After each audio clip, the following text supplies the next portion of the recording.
இவ்வேளையிலும் திருநாமத்தினாலே இணையப்பட இருக்கிற அந்த தம்பதிகளுக்காக நன்றி சொல்கிறோம்.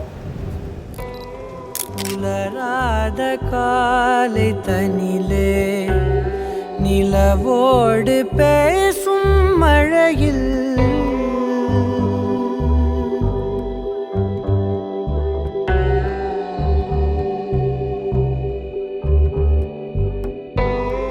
உலராத காலை தனிலே நிலவோடு பேசும் மழையில் நனையாத நிழலை போலே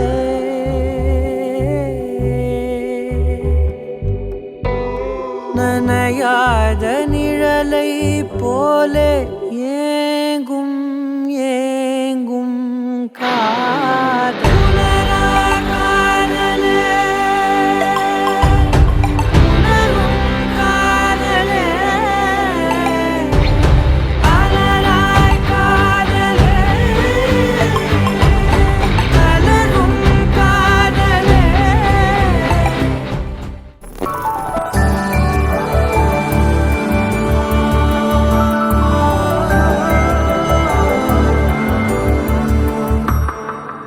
அவள் விழிமொழியை படிக்கும் மாணவனானேன், அவள் நடைமுறையை ரசிக்கும் ரசிகனுமானேன்.